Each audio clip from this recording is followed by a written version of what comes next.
الحمد لله وحده والصلاة والسلام على من لا نبي بعده أما بعد فأعوذ بالله من الشيطان الرجيم بسم الله الرحمن الرحيم ولا تقولوا لمن يقتل في سبيل الله أموات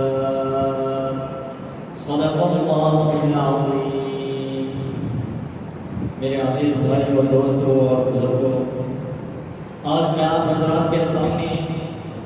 شان حسین اور شہادت حسین کے عنوان پر دو چار باتیں عرض کرنا چاہتا ہوں،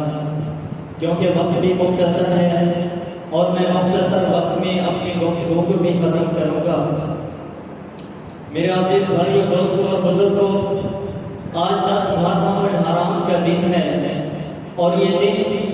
آج سے 1400 سال پہلے شہید ہونے والے